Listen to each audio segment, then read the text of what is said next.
于是，我和修敏琪找到了药房管事曹广义，胁迫他立刻伪造一份张淑梅领取青霉素的取药单。找到了，杀了他！曹广义虽然很不情愿，最后他还是照做了。在即将点燃这张取药单原件的一瞬间，我还是犹豫了。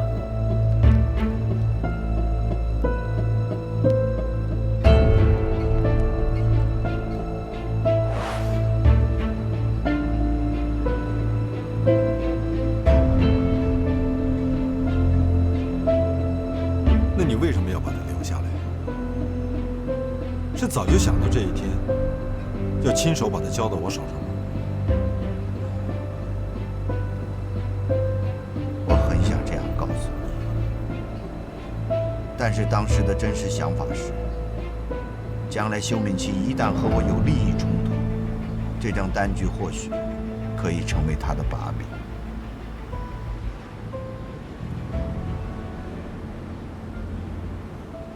真没想到会是因为这个原因。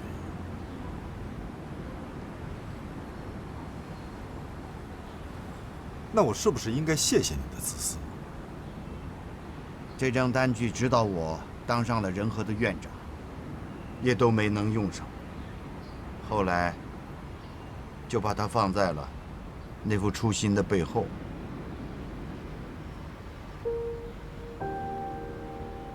它时时刻刻提醒我，当年我做了一件那么无耻的事情。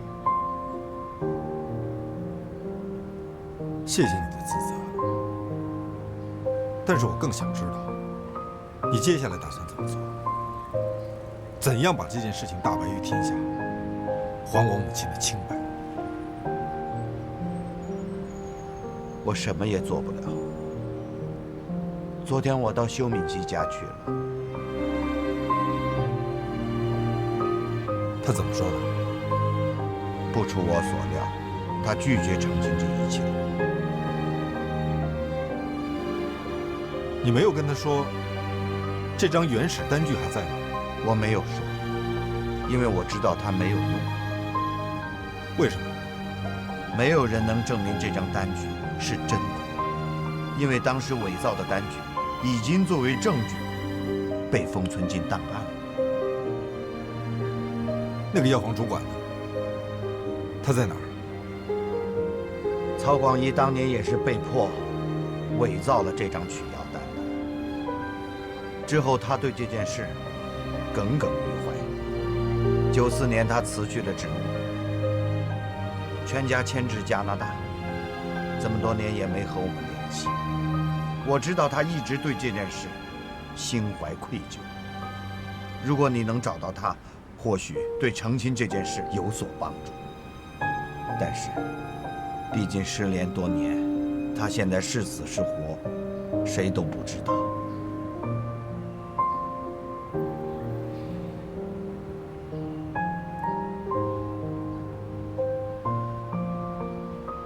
那你现在给我这个单据是什么意思？仅仅是你的良心发现吗？这有什么用？我从业以来，我最后悔的2件事：肺移植手术，我占有了你的成果，我已经全部坦白了。剩下的这件事情，小毕。 在这里，我向你和你的母亲郑重道歉。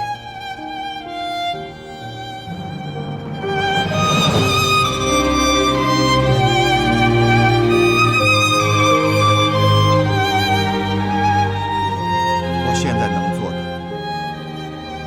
就只有这些。如果我母亲听到你今天说的这些话，我不知道她会怎么。 但是我可以告诉你，我不接受。我母亲为了这件事情，付出了生命的代价。你们付出了什么？一句轻飘飘的道歉就能解决吗？到现在，主使者都没有站出来为他说过一句话。你们依然是医学界最受人尊敬的专家，你们会把你们的荣誉一直延续下去，不会有任何改变。而我的母亲将永远是一个导致患者死亡、不负责任的护士。陆中和的家属依然会认为是我母亲的失误造成了他们家的悲剧。你以为这样一句无力的忏悔就算是赎罪了吗？这能挽回对两个家庭的伤害吗？我知道，我无论怎样忏悔，都不能得到你的原谅。但是利多卡因之谜，我后来能做的都做了。你做了一个医生该做的吗？一个患者的死亡，本应该作为医学进步的经验和教训，避免未来更多的悲剧，却被你们这么肮脏的给掩盖了。现在我告诉你，无论结果如何，无论过程有多艰难，这件事我一定会追究到底。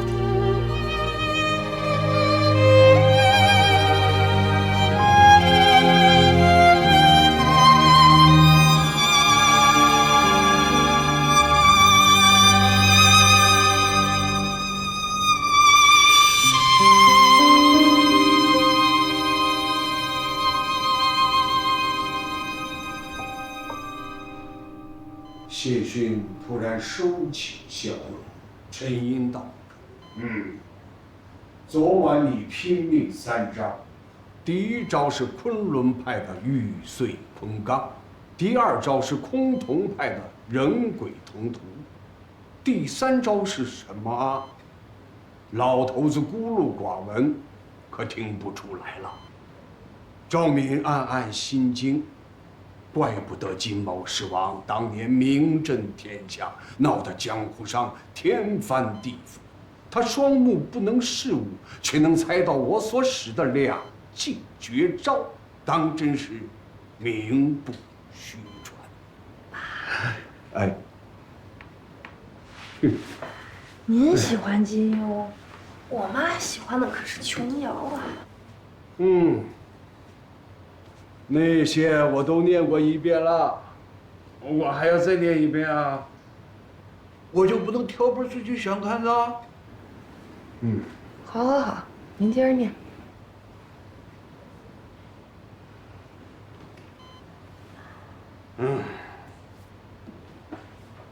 我觉得你和庄叔最近可不大对啊。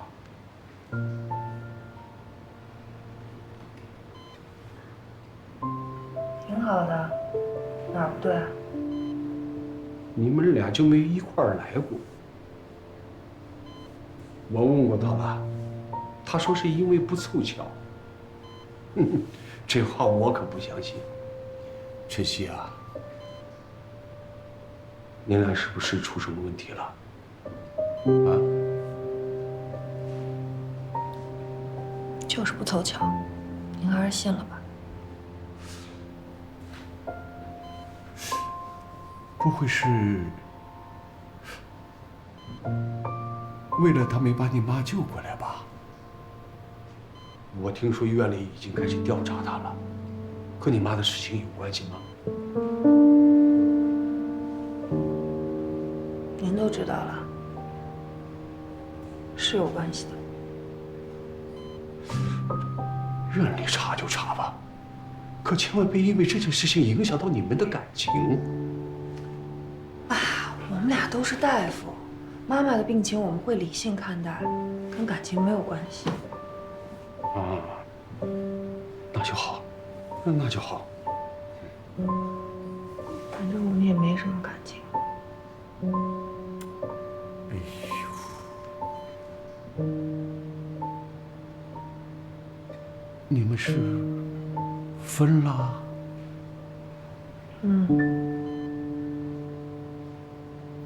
为什么呀？肯定是因为你这分手分的也太儿戏了吧？不是，这是什么时候的事啊？有一段时间了。哎呦，那我还天天的指使人家干这个干那个，不是这事儿你闹的，你看。他是大夫，关心病人是应该的。哎呀，反正以后您自己也注意点吧。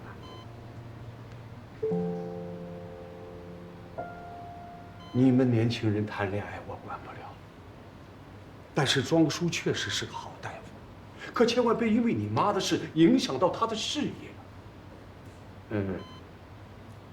要不我去跟你们院长说说？你找我们院长干嘛？我去找他说都没有用。那怎么办啊？副院长呢？你去找副院长，让他出面。好，今天咱们早点吃饭，吃完饭我去找一趟副院长。应该的。找完了副院长，再去找庄叔，跟他好好谈谈啊。咱们去找。我找他嘛。我找。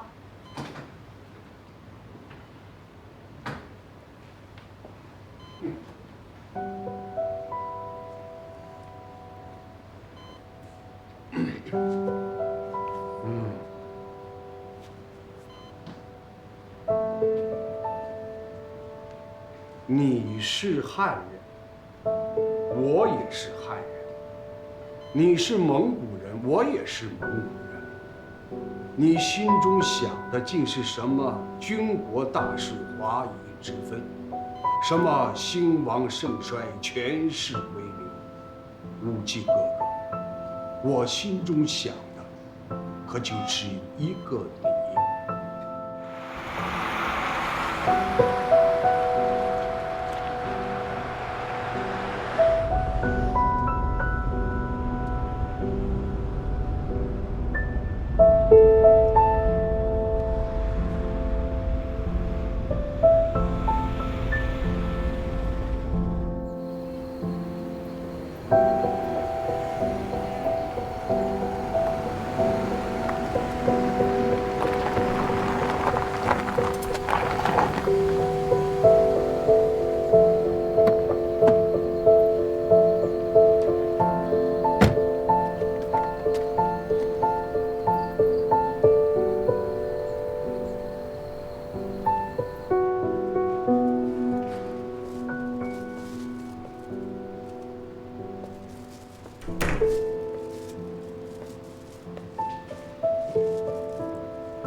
哎，你好，傅老师是住这间吗？是啊。那他去哪儿了？他一直都在房间里啊。傅老师，傅老师，拿钥匙。好。傅老师，开门啊！傅老师，我是陆晨曦。傅老师，开门！傅老师，您在里面吗？傅老师，您没事吧？开门啊，傅老师！傅老师，傅老师，傅老师，傅老师，傅老师，傅老师，傅老师，要流传出来，送采购室。把轮床推过来，推个床！傅老师出事了，把轮床推过来。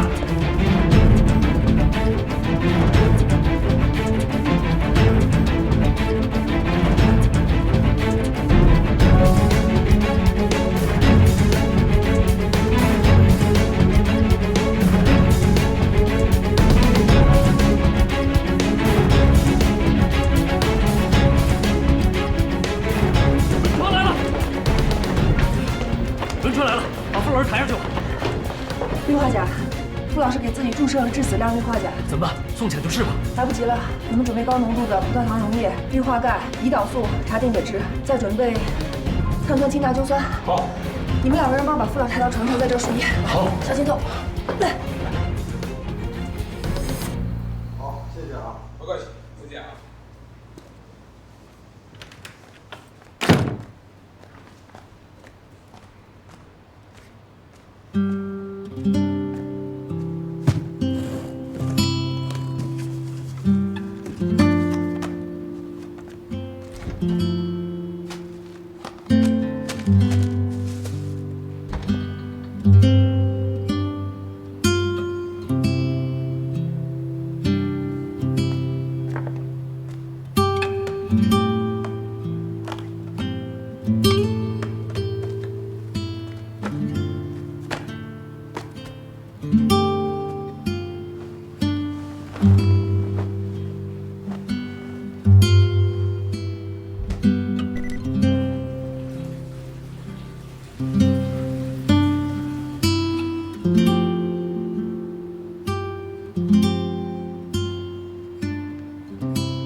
傅老师，你客气了，感觉好点了吗？你什么时候来的？为什么要做这样的事儿？这样做不是很好。值班医生说您的药量在往下减了，抑郁症的症状也在减轻。今天这是怎么了？怎么又会做出这种事情来？我的事业、名声、身体已经全都毁了。我没有家庭，也没什么牵挂，这样活下去，对我来说是一种煎熬。还是解脱了。肺移植的事情大家都没有怪您。徐芳英跟我说，她感谢仁和，感谢庄树和您给了她生的机会。至于那个采访里面说了什么，她不在意。也不会有人因为一件事儿就否定了您一生的成绩。您干嘛就是和自己过不去呢？肺移植的事情。确实抹杀不掉我的一生。我所受煎熬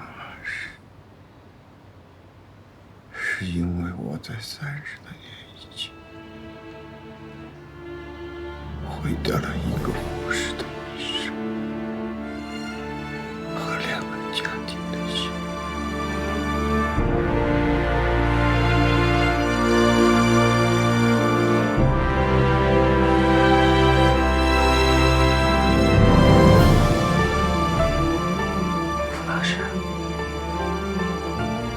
说什么呢？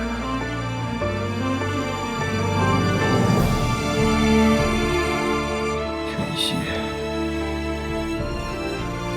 当年给你父亲注射到体内的不是青霉素，是利多卡。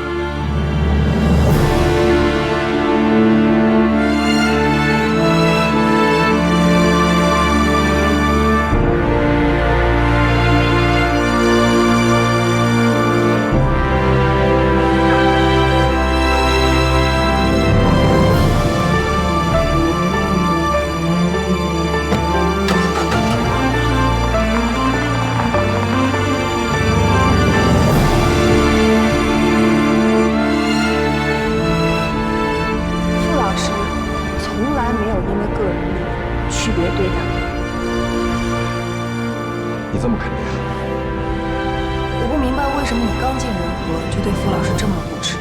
那你能不能告诉我真相是什么？对于这件事，我没什么好说的。是傅博文对你的爱护和纵容，这全都来源于他对于你的愧疚。因为你的父亲多年前死于这件事，死于一个医疗事故。当年的医疗事故跟傅老师毫无关系，是一个护士的渎职。你确信？我为什么不确信？因为你太重了。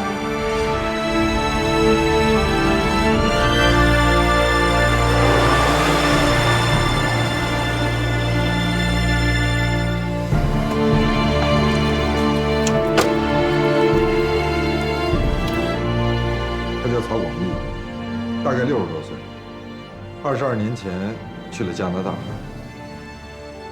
明天我会把他的详细资料发给你。这个人对我来讲非常重要，请你无论如何帮我找到他。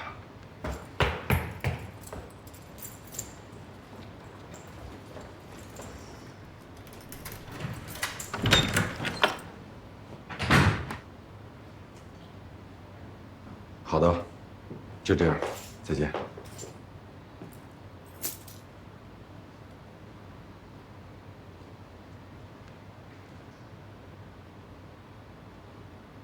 这什么意思啊？要搬走是吗？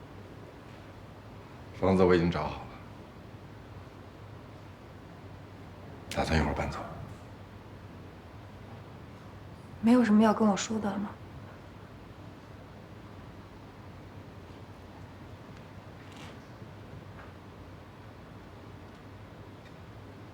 剩下的房租就不用退了，留给你算是交水电费。厨房的抽油烟机有点问题，也该修了。陆晨曦，你疯了！我是疯了！你从进院第一天就开始欺负我，你回来是干什么的？什么事你都不跟我说实话，当我是同事瞒着我，当我是朋友你瞒着我，当我是你女朋友了你还瞒着我，我不冲你冲谁啊？你要走是吧？走，走啊！无理取闹，等你冷静下来以后再说吧。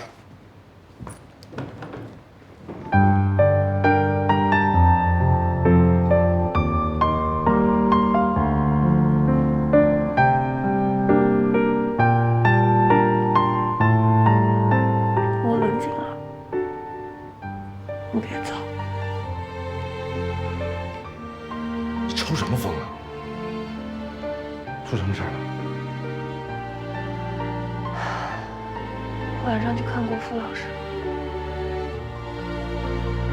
他把所有的事情都告诉我。什么所有的事情？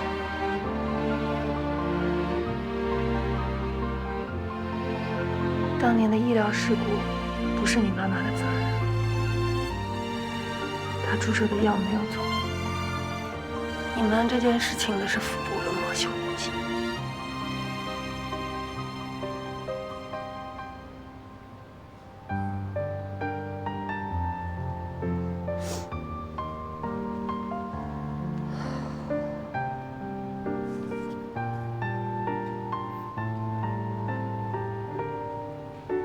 真抱歉瞒了你这么久，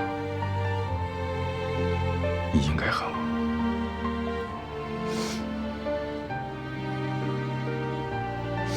我不光恨你，我还想打你。你以前打过了。你为什么不告诉我？你是觉得我不会相信你说的话是吗？还是我在你眼里就那么是非不分啊？傅博文毕竟是你的老师，在我没有找到有力的证据之前，我不愿看到你面对两难的选择。郑老师死后，我也没有其他的手段可以查清这件事儿。最重要的是，我发现我已经爱上你了。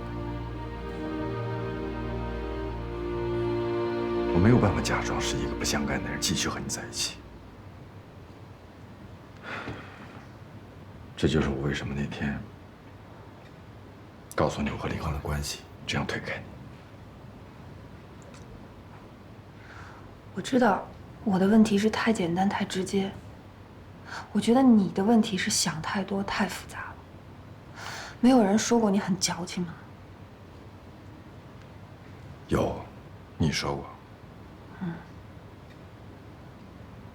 虽然很矫情，但我还是很喜欢的。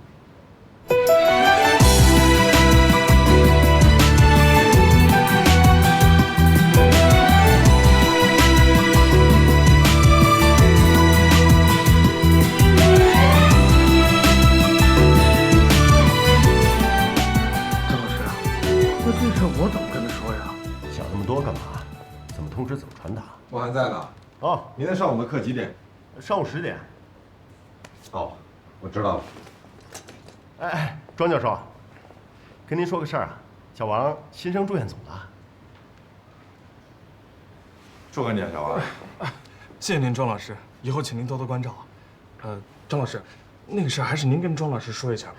主任找我还有事儿呢，我得先去忙了。那你们先聊，二位老师再见。他怎么了？有什么事儿吗？他刚升了住院总，这件事儿，他不好意思跟你说。杨主任和医务处通知，你今天原定的手术由我来带你做。那我什么时候可以手术？杨主任说，要等院务会的处理结果下来再定。对不起啊，庄教授。您还有什么要嘱咐的吗？没什么，都是常规手术，拜托你了。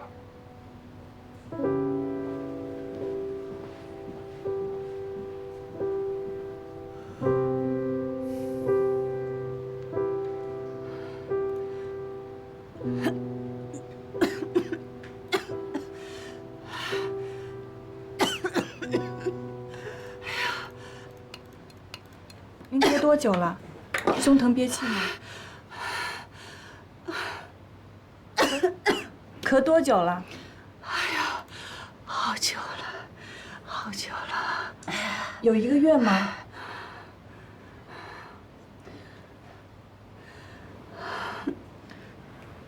有2个月吗？1个半月？差不多。痰多吗？有没有血丝啊？别问了，医生，我难受。大姐，你哪不舒服啊？我心里难受。胸口疼是吗？具体哪个部位啊？是突然抽痛吗？现在呼吸顺畅吗？大姐，大姐，活着真没意思，活着太没意思了。大夫，你能告诉我，怎么死才能不疼啊？我想跳楼，可是走到楼边，我腿就发软了。我想割手啊，可是我又怕疼。跳河倒是不疼，我怕水浅淹不死。活着真没意思。哎呀，大夫，你能告诉我吗？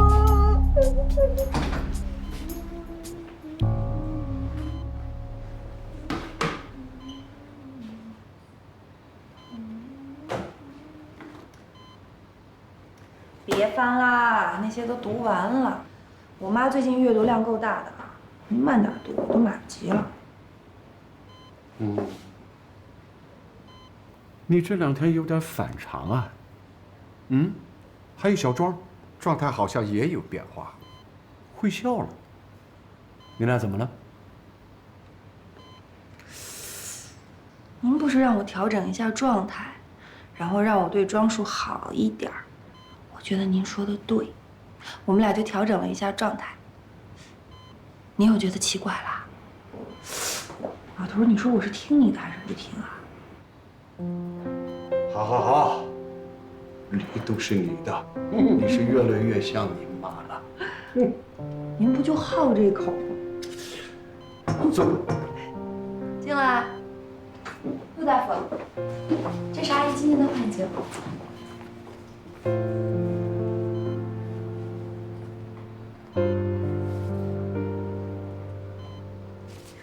情况是越来越好了。是啊，指标都趋向正常了。神经科的来检查过，都说阿姨恢复得很好呢。谢谢，不客气。阿姨的血样我拿走吧。不用了，我去送。待会儿我刚好要去一趟检验科。行，那我先走了，忙吧。爸，中午去食堂给我买包子吧，我想吃。我知道了。回去了啊。来了新书了啊！嫌疑人 X 的现身。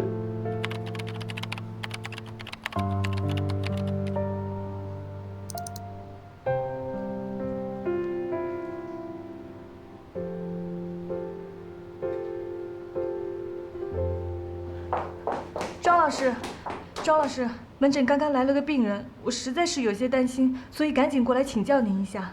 病人什么情况？女性患者，45岁，咳喘憋气胸疼，问诊问10句才答1句，后来干脆哭起来说不想活了，还问我哪种死法能不疼。怎么会这样？病人现在哪儿？我想建议他去精神科，可又怕那样刺激到他，我就让实习生先带他去做血检了。你能注意到病人的情绪，这是好事儿。在了解全面的情况之前，没有建议他去精神科也是对的。病人有家属陪同吗？没有家属陪同，门诊病人也问不出以前有什么病史。庄老师，我觉得他实在是有点不对劲。等病人做完血检，你把他留下来，我来看看。谢谢张老师。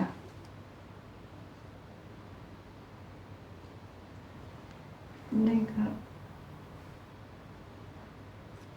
还有什么事儿吗？我听说今天院里要找你谈话，是吗？你是说调查吧？你们都欺负我，你们大家都欺负我，给我抽血，还用旧针头，还是破的。我要是被传染上传染病，我要是死了，我都死不干净。大姐，我们怎么可能用旧的针给您采血呢？结果来上去啊，把这事都围在这儿，出什么事了？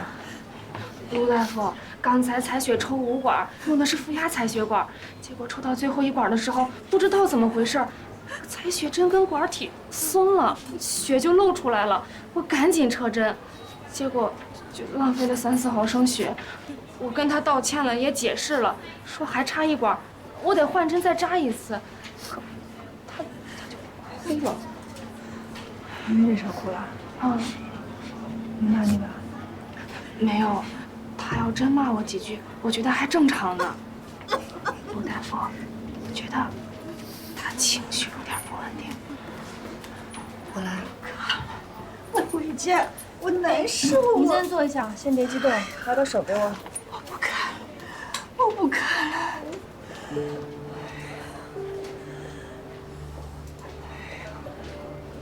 您觉得胸口憋闷、头疼头晕吗？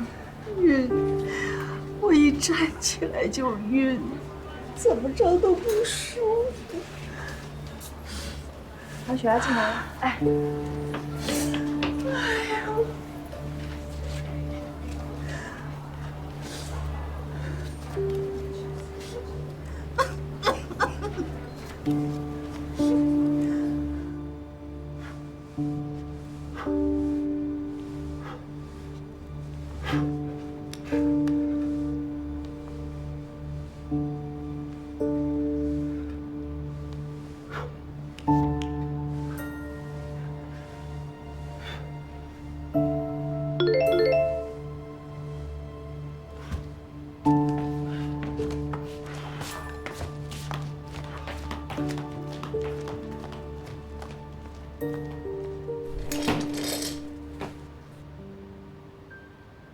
哎呦我去！我去！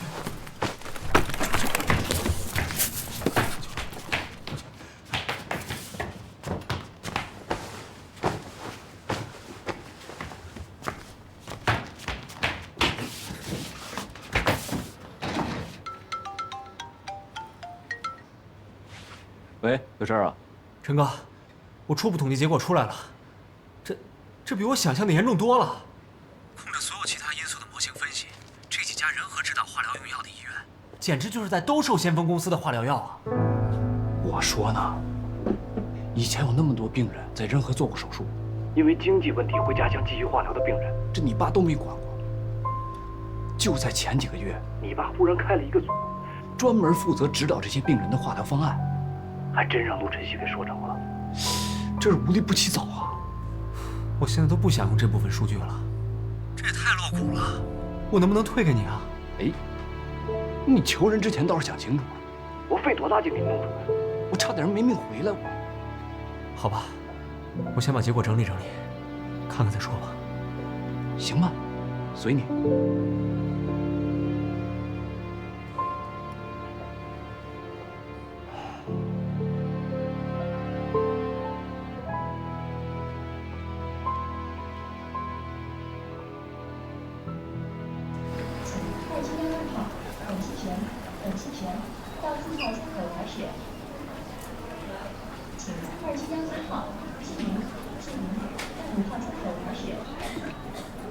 血压有点高，您胸痛、咳嗽不停，已经持续3周了，是吧？是啊，活着真的好顺遂呀。陆老师，你也在这儿啊？你的病人是他？哦，我让实习生带他来查血呢。您看，也不知道这孩子跑哪去了。没事儿，我只要在这儿，一看是胸外的病人就帮着看一眼。我觉得先不着急采血吧，把他带到急诊观察室，输点降压药，血压降下来再做检查，好吧？哦，好。来，扶你起来，小心。你放心，陆大夫是我们胸外的专家，平时只出专家号的，让他给您看看，听听建议也好。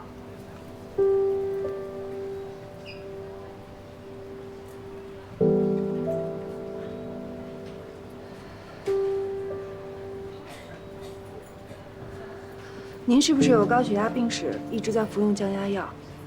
是，用的是不是利血平？天天吃利血平，一直都在吃。开始用药以后，是不是就觉得心里老是不痛快，想哭？有些时候还觉得精神压抑。不光是精神压抑，我觉着活着没意思，这也是病吗？这病能治好吗？这得看您以前的病历，再跟相关科室的大夫会诊才能确定。您先别着急。他的血压比刚才降下来一点，但还是高，肺部有感染。从 CT 看应该是脓胸，需要抗生素治疗。这些不用记了，你跑一趟，把以往的病历调来，再把刚才那实习生给我训一顿啊。好，我这就去。您先在这儿安心输液。待会儿会诊的大夫来了，我们会好好研究一下怎么治您的脓胸，缓解您精神压抑的问题。好，谢谢大夫。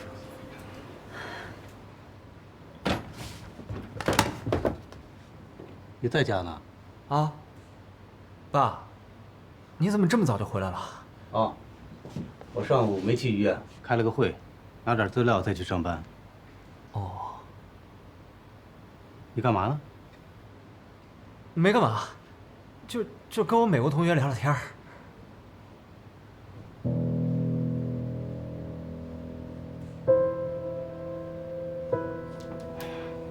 看这屋里乱了啊，这也不知道收拾收拾。我自己收拾就行。毛巾也不知道洗洗。是爸，爸。斯嘉丽·约翰逊是你同学？爸，我这都20多岁了，你不能随便开我电脑。你快点找个女朋友吧。晚上我有个饭局，你自己吃饭。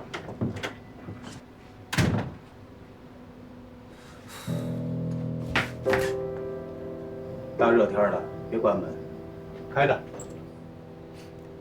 啊。走吧。啊。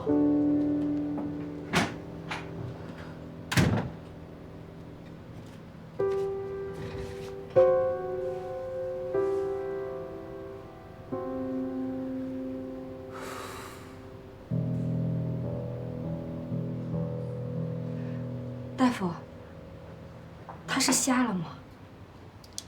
他怎么就看不见了？他跟我说他看不见了。病人为什么会这样啊？我早上下夜班，一进家就看见他在吃昨天晚上剩菜，我就火了，我过去就跟他。我摔倒了。他一叫我，我吓一跳，转身不小心摔倒了，后脑勺就撞在墙上。我晕了一会儿，坐起来还吐了，然后就眼前一黑，看不见了。大夫，我没事吧？是，就这么回事。他自己摔倒了，撞墙上了。心肺功能都正常啊，带病人去照个 CT 吧，看一下有没有颅内出血。啊？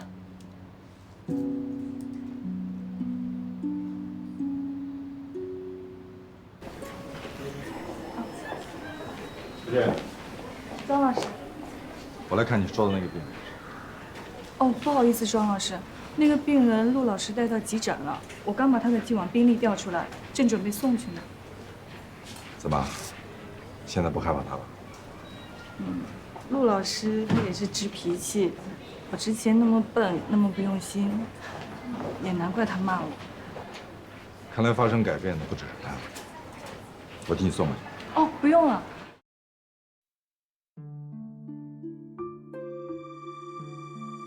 好久不见，虽然这是我们第一